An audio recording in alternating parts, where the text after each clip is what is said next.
Burgess and Bolton's weekly wrap-up.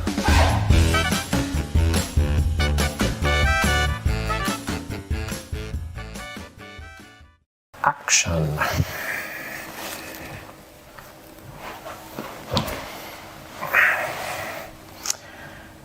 So, hello everybody and welcome to this week's edition of Burgess and Bolton's weekly wrap-up, where we look at everything to do with the London market, technology, change, innovation. This week we're going to talk about digital claims a bit. We're going to talk about technology and data. We're going to talk about MGAs as well. But as you might have noticed, we're live in person. I can see you, Ben. Real people. It's also rather cosy on here. It is quite cosy on here, but lucky we're good friends. Yeah, it is. So we're not live, but we are live. So that's an interesting concept to get your head around. Anyway, let's start off by talking a bit about digital claims, which we were both attending yesterday, and it was quite an interesting event, really. I thought it was, some good themes came out of it. What do you think? Yeah, it was really good. I enjoyed it. I wasn't there for the whole day, as you know, because I had to do some client meetings in the afternoon, but I did the panel in the morning, and the keynote, and then had conversations through the morning. And they were all interesting conversations. And funnily enough, actually, although it's called digital claims, it was quite interesting how little we talked about digital in some ways. Yeah. It was a lot about really, seeking after what we're actually trying to achieve, I think, and that was more kind of strategic, I think, and that's one of our observations about it. Yeah. And where technology can enable, but as I think we've observed before, I think there's still some way to go on that. But it was really good. There was definitely some really interesting conversations, and the keynote was good. Yeah. So let me just reflect on the results of the pre-event survey and kind of bring in some themes, and we can just have a chat about that. So what was quite interesting from the pre-event survey, I think, is just how much AI and automation was at the front and centre of people's minds. And I think it's clear from both the survey and the conversations and discussions in the room yesterday that people have not yet got a clear idea about how to utilise those technologies to deliver a better claims service. But also, I think the major stumbling block was how they were going to integrate those new technologies into their existing legacy systems. And I think it was James Nicholson in the keynote who said that was the number one concern for him in able to progress those technologies. So that was quite interesting. And the implication of that is, of course, that new players who don't have as much legacy or as much complexity around legacy will do better in this space in one way. But of course, it's a regulated industry, and it's those incumbents who are so huge and run all the big programs really that have to kind of wrestle with that. So there's quite a kind of tension there, and we'll talk about competition in a second. But certainly, yes, that was and I'm sure it is the biggest problem. Really, is as he said, lots of technology, lots of solutions out there, but do they actually work when you bring them in? And the cost of actually integrating these is huge often, and a lot of it gets wasted. Yeah. It is true. And that actually brings us on to the next point that's been around for many years, but digital transformation, that is still there. So looking at your existing systems and processes, how digital can be brought in to kind of enable those. But there are still real concerns about not only the legacy challenges, but how you make sure you bring your people and you have a culture around change that enables you to get the most out of it. So there was actually a load of conversations about organisational culture, around talent, around what does the claims handler of the future look like, and what does the claims director of the future look like. So it just seems like a very interesting moment in time where we have a convergence of a new kind of AI-enabled world. We still have the old challenges we're trying to deal with, and we're not too sure what the direction of travel is. But like we said last week, I still don't think there's the impression that anybody knows what the mission is, or the objective, or I don't necessarily think it's a destination, but I don't think we got a strong sense of that yesterday. And I also feel that people, I said this on the stage a little bit and in conversations afterwards, and I think people were kind of nodding to that, saying we don't really know, if you like, what these phrases mean when we talk about a customer proposition or a customer experience, unlike, I think, other industries where it's more defined and it's been broken down, into customer journeys or customer, where it's more visible and more. We don't have a distribution chain, of course, which is one of the issues, I think. Yeah. You don't get a strong sense, and I think James commented on this in terms of in fact, both the speaker and the panelists talked about this, which was, the lack of kind of customer proposition in the pre-event survey. And I think that's because there isn't, it's all siloed, and I think it's siloed both within organisations and along the distribution chain that is supposed to deliver this value. So in some senses, I think I felt yesterday, it's very hard to get away from what are the problems right in front of you, the here and the now, as James called it, when you haven't got a clear kind of aim or objective or ambition even. And I didn't feel that yesterday, and that's not a criticism, it's probably an industry thing that there isn't this clear idea. And I get it, talking to organisations, not from individuals who I think know where we should be. So some of this could be down to leadership, and some of it could be just historically, whereas claims sat, for example, versus underwriting and all those things. Yeah. So I think there's one other thing that's quite interesting from the pre-event survey that we perhaps didn't touch on last week and came out in the conversations, which is the area of regulation. Now, generally at our conferences we don't talk about regulation because regulation is a hygiene factor. You've got to be compliant, so that's it. I think the reason it comes through quite strongly now is because the regulations need to catch up with the rate of technology change that is going on. So nobody quite knows where they're going to land. And I think that is also feeding into this kind of hesitancy around placing bets on where you want to invest in technology and digital. So it was quite interesting. You already mentioned tensions. There were a whole bunch of tensions during the day, on the day, about what are the traditional skills versus the future skills. What is the regulatory environment versus our current regulatory environment? Where do we invest to make sure we win? But how do we make sure we deploy properly? So it was quite fascinating. People coming together to talk about those things. And so if we take consumer duty, which we mentioned, I think this is a really interesting area. I think it is, my view on consumer duty and what it's doing to the industry and what it was intended to do is that it was about behavioural change in business. And it's, of course, all regulation now is principles based. It's not rules based, but I think people still behave and talk as if it's rules based because they want it to be, because that's easier to understand. Also, I think a lot of consultants sell them services on the basis of it being rules based, and if you do this and tick these boxes, you'll be fine. But actually, I think it's much more behavioural, and I know that a lot of brokers now are very concerned about claims in particular, because if they recommend organisations who are serially bad at claims service, they fear the regulator will come and ping them. And I therefore I'm kind of thinking whether the industry is now beginning, to move away and have the opportunity to move away in a regulatory sense from being to actually focus more on the behaviours, the service behaviours that matter, and then not get too caught up or strangled up with all this technology, process, everything else, and just say, look, exactly what does the customer want? And maybe the focus now as well should be as much on the people, or if more so on the people, as the technology, because we're always going to struggle with technology because it's a sold product, really. It's not human beings, if you see what I mean. Yeah, definitely. So let's just dive into that a bit more, because on the panel you were talking about kind of one of the major shifts that's going to take place is around competition, and actually one of the things that's driving that is service. Yes. And so do you want to just give us... look, I went straight from the meeting, from the event yesterday, to a meeting with a broker who said, we now need to prove our service, so could you help us? And I said, yes, of course I can. But this is new, and this is about saying, how can we win? And so very much the broker-driven world is now, the broker world is driven by service. It's number one priority. It's been stated by several of the brokers in the businesses I deal with. And so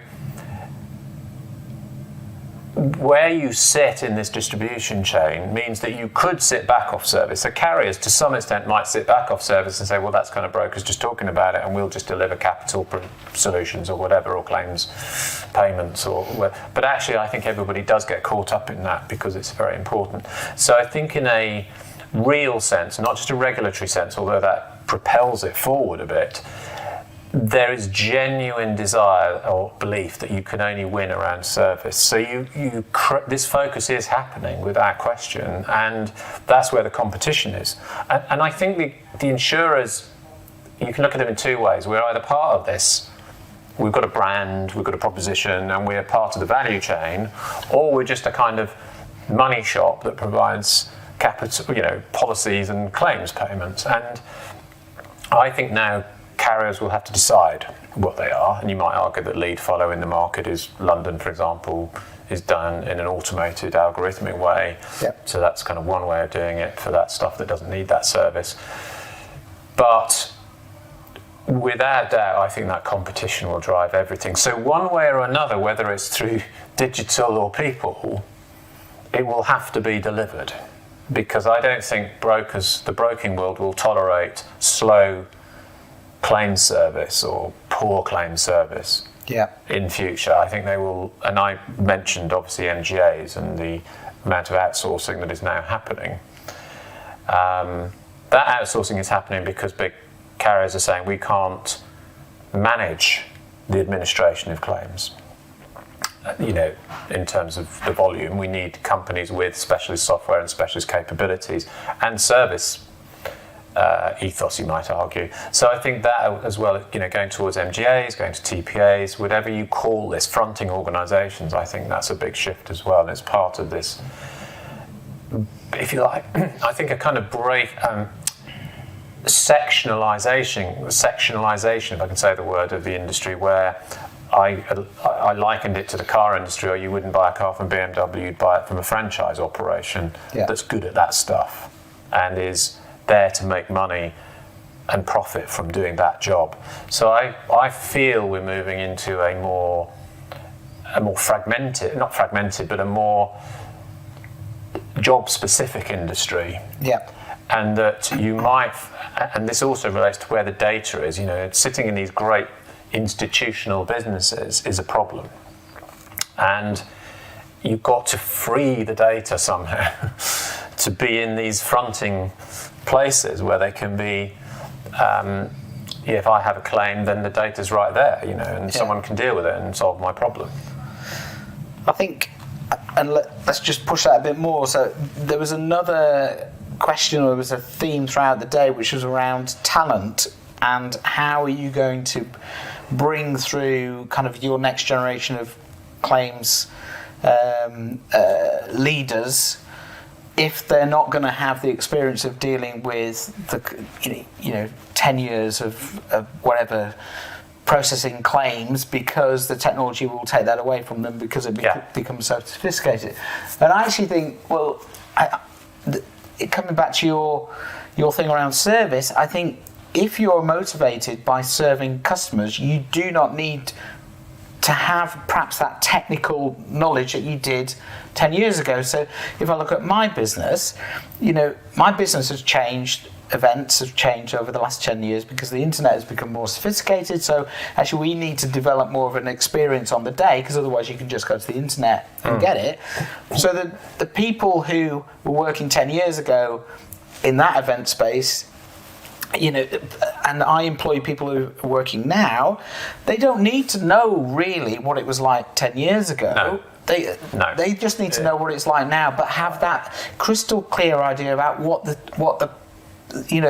product is that you're trying to sell, where you make a difference around service, and then start to come up with ideas about how you can make that even better. So I think, and there was a real tension on the day between, I think, people who have traditionally worked in a role, then had gone up a ladder, had this very traditional approach to kind of training and mentoring and all that kind of thing too, and they, I think, couldn't quite get their heads around kind of the fast moving nature of business now, and that you don't need to go through the old school way of doing things. No, it's speeding up, and I agree with you. I mean, I think the phrase that was used was talent fade. That you kind of had this gradual erosion of experience through the industry, and I said that was an issue. I mean, to be fair on the panel, I said that had been an issue because it was through COVID. But that also, I think, in terms of this focus that we both feel was lacking or is lacking, I think you really need to start to look and say, look, what about redeployment of people? In other words, there were tons of jobs in the past in all sorts, and still are in all sorts of parts of the industry, where people are paid to do, for most of their days, to do very boring administrative work. And there's reasons for that. There's compliance, there's sanctions, there's all that sort of stuff that's come in, and all sorts of regulatory stuff which has caused more of that kind of bureaucratic stuff that has to be done, which is not the job of selling the product or innovating. So what I think we should focus on going forward, and I think it potentially is really around the talent and saying, okay, well, let's make sure that whatever technology we do use frees them up. Young or old, doesn't really matter, but frees people up and then immediately says, right, now you're free, let's do something interesting, let's innovate, let's do something different. So I'll just briefly say that in London market, I think I said yesterday, it's at its best it's been, or maybe I said it in another meeting yesterday, I've forgotten so many meetings yesterday, but I think London market at the moment, the quality of service is probably the best it's been in all the time we've looked at it, which is 15 years.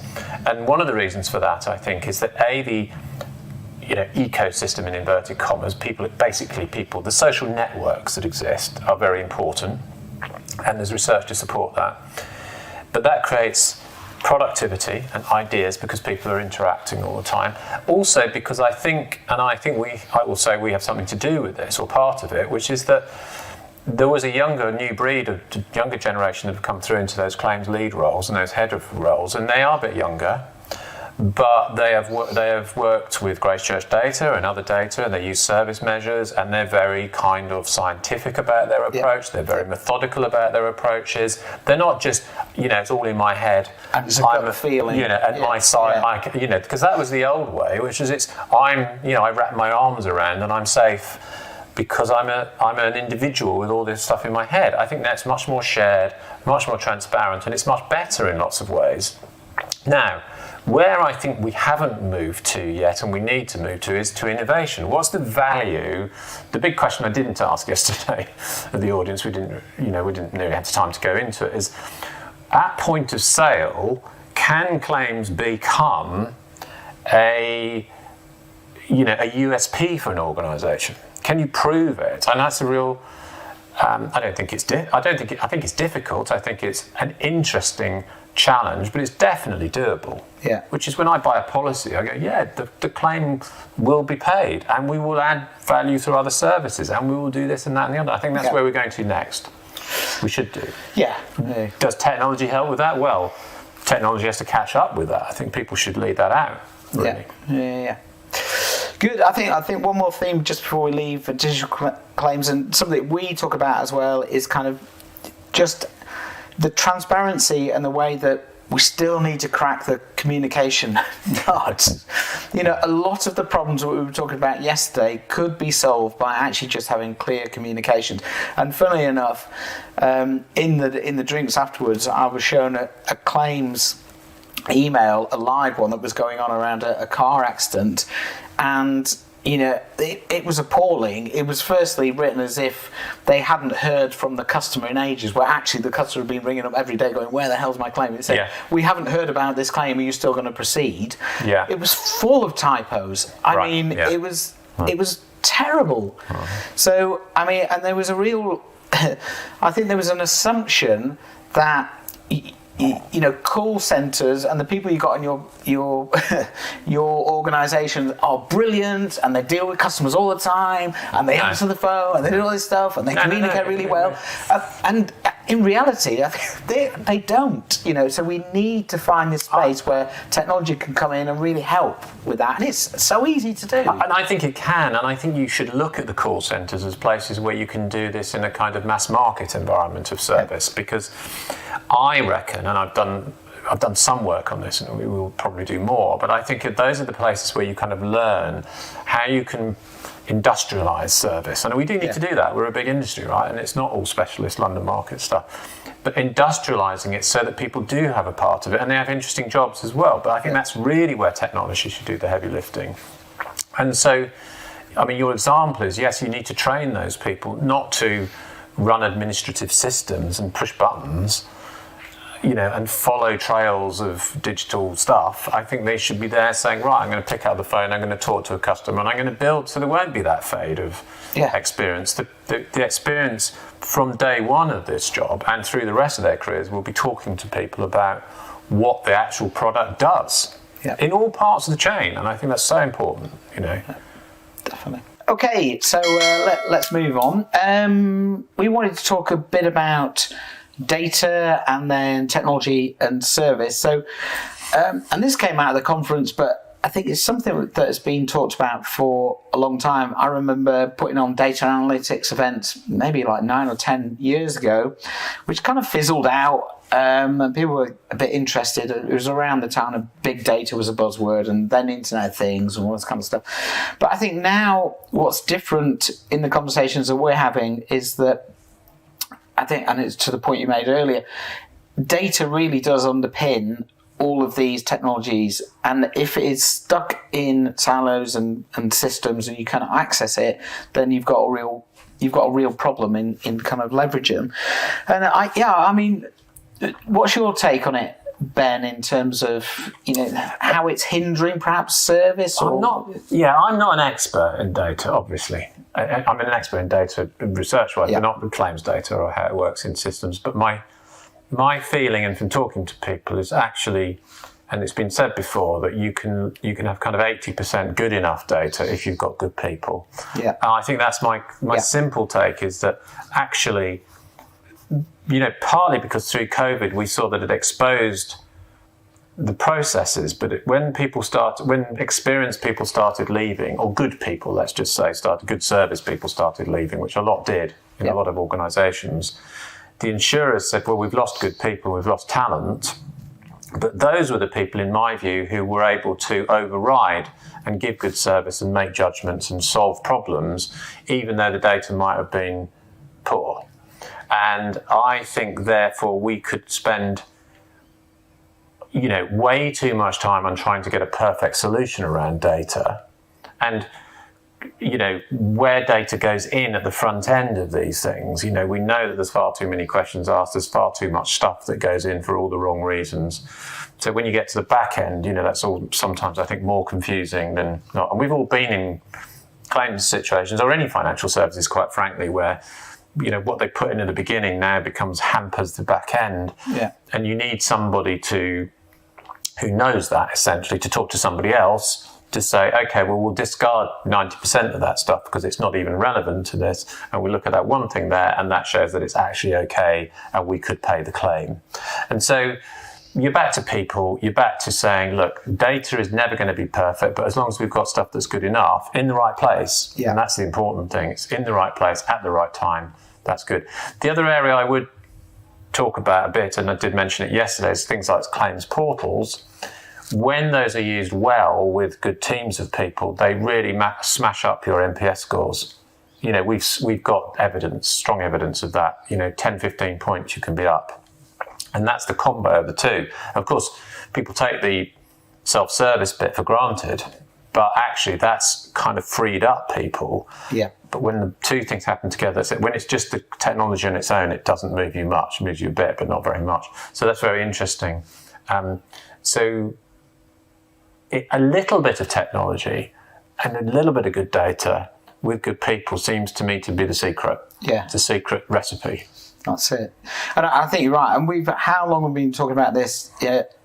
It's how the technology enables people to do their jobs better. And I think So I think two things on that. Firstly, I think organisations are starting to get that. So they are not looking to deploy front-end technology to deal with customer, like chatbots and things like that. I think some of the solutions that I've seen, which are really quite interesting, are sentiment analysis in calls. They are being able to then provide scripts or questions for calls, that prompts almost to help guide them. You look at vulnerable customers. I think that's a huge opportunity for technology to come in and look at, sentiment analysis and all that kind of thing to actually pick up on the traits that you might miss as a human.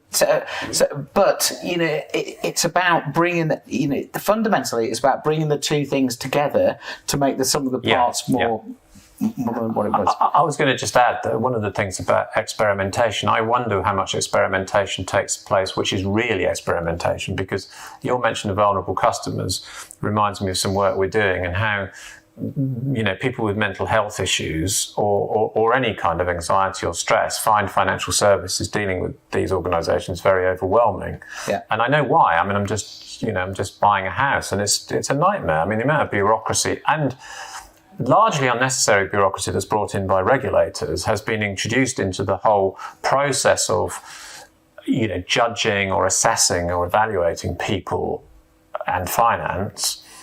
It is very difficult. So I think things like vulnerable customers could become platforms for organisations to say, well, let's look at the worst case scenario, not the person who's the most adept at going through this system. Let's look at someone who's really, really worried about this and say, what would you do for that person to help them to get their claim paid? Yeah. And I think that is where we should be, and not trying to look at, as I say, the standard average or the median of what it is. I think it's to say, look, and that's what the regulator is saying, that not in that way, they're saying not for innovation, but because there are vulnerable people. But actually, I think you could use that kind of thing to say, well, let's simplify things. We don't need to ask 50 questions or do this, or this is the point at which we should put a person make a person available to talk or whatever. Yeah.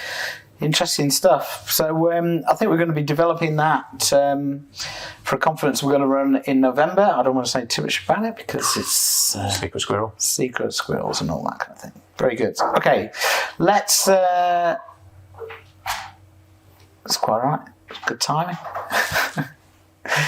So let's move on. Let's talk about MGAs, Ben. So really interesting kind of business model. I'm going to ask you just to tee apart our discussion. Then I'm going to bring in the example from yesterday, which is Flock, which is a really interesting MGA. And the reason why I think it plays into kind of my space, which is kind of digital and kind of innovation, a little bit digital innovation. So, yeah, give us your take on MGAs. At a very high level, I know that quite a lot of carriers, big carriers, incumbents, if you like to call them that, are quite worried about the new breed of MGA type carrier that has, and reason why is that they're very focused on service. They have specializations sometimes, Coalition might be one of those, CFC kind of was one of those, still to some extent is, and they can outcompete some of these big players, these big supermarkets, and then they can stretch out into other things.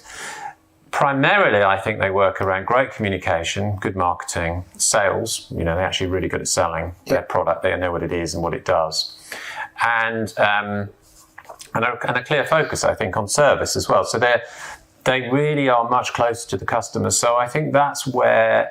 So the traditional view was MGAs are for specialist capacity, at certain parts of the cycle in the market. The evidence shows that actually, despite a hard market for a while, that MGAs haven't gone away, so they haven't been ditched. Yeah. The capital's kept in there for some reason, and I think that reason is both technology, good technology at the front end without legacy, and service ethos. Those two things I think are key drivers with a bit of specialisation sprinkled in. So if you take, that seems to be now the way forward. So there's a huge amount of interest now in where do MGAs go, and some really, I'd say, very well respected people in the market and observers are saying, we think this is going to be a big model of the future, not just for specialists, but for general fronting operations for carriers. Yeah. So I couldn't agree more. We had yesterday Flock taking part during the day, and which is really interesting. Fleet managers using telematics in order to deliver their coverage. And the interesting thing is what they were saying is basically they have to innovate at the cutting edge of technology in order to provide a different service, because otherwise it's just vanilla. So they've always got to be on the cutting edge, and like you say, they don't have that legacy estate, so they can put things in, trial them quickly, and if they don't work, they can get rid of them. What's interesting about Flock was the two things. Firstly, they had developed a portal that works really well, so fleet managers could almost self-service manage their claims. It was super transparent, so the communication bit. And what they've managed to do is almost gamify some of this stuff. So if their drivers were driving well, they would get a rebate on their premium. And what they hadn't realised was just how much this would engage those fleet managers. Yeah. Now, whether they are being targeted using that piece of technology and that data in order to target them, and then telling their drivers you've got to drive safe because otherwise, and they're reaping who knows? But they are getting so much engagement at a level that you wouldn't normally associate in the kind of B2B space. That. And quite often it's frustrating because in the B2B space, people say, well, it's not like personal lines. People don't get engaged. You just go, you do. You're at work 12 hours a day. If it's important to you, you'd be engaged completely. In it. So, so I think it was really interesting what they had to say. They also had some problems as well. I think because they had to use a TPA for claims, that closeness for the customer got one step removed, and it was quite difficult. But they're managing that, and they're trying to innovate all the time. And I think it's such an exciting area. Yeah, I mean, I think again, we're back to kind of econometrics and behavioural stuff. Are we? Yeah, well, I'm just throwing that word in. But I mean, it is basically saying, how do we measure and look at what we're doing, but provide a kind of a service that actually is based in delivering a return and keeping the customer happy. And I think those organisations are doing that. They're saying this is what the technology does, this is where it works, this is how we deliver that service, and then you have to work with third parties. But I think that is kind of based in science, really. I think that's where these people or these businesses do very well. Yeah. I think that do insurers do capital providers or the carriers base it in science? Not really. I think they've come some way away from that. I think they're sort of basing it in the world of what's the easiest option in a world of legacy chaos. And as I've kind of said a couple of times in this show, I think we need to get away from that thinking that we're just in this massive lot of chaos and that's all we do. So we're constantly untangling a knot. Yeah. I think you're saying just literally throw the knot away and let's just get on with stuff that we can do and do it. And and if we can't, then we outsource it. Yeah. To be honest, I think that's what will have to happen, and is happening. And organisations like Flock, we've talked about co-branding in the past. I think that's happening in other sectors. So I don't see why it wouldn't happen here. Is that you start to say, well, if you're good at that sort of stuff, technologies, there's front end of service and things, do it. And we pay for it, but then put the premiums up, right? Put the price up, because the customer will pay more for better service. I agree. And the myth that they won't is in my view utter nonsense. It's rubbish. I can guarantee I could ask lots and lots of people, would you pay another 5, 10, 15 quid for your premiums? Yes. I know a lot of people in the industry will say, oh no, it's all price driven, but that's just a mantra. It's not true. Yeah, I agree. If you can differentiate petrol and tyre brands, then you can definitely differentiate. You can definitely do it in B2B. Yeah. Oh, yes, definitely. For sure. Okay, good. It was good to see you, Ben. What are you doing this weekend? Anything good? I'm going to do a bit of climbing again because I'm doing quite a lot at the moment, and I'm not doing anything else. No. I played football last weekend. In Mallorca. And I'm not going to... Oh, you're not going to say? I'm not going to say what the score was because it was too embarrassing. But we didn't win. Okay. It's pretty that way. So I'm putting that behind me, and I'm going to... there's a birthday party on Sunday for somebody. I'm not going to say who, just in case they watch this show, but I'm going to surprise them by turning up. Okay. Will they be disappointed or... I hope not. Shocked? I hope they'll be pleasantly surprised that I'm there. But anyway, I'll let you know. I'm your long lost son. Yeah. Right, thanks for tuning in, everybody. We will see you next week. Have a nice weekend. Thanks, everybody. Bye. Burgess and Bolton's weekly wrap-up.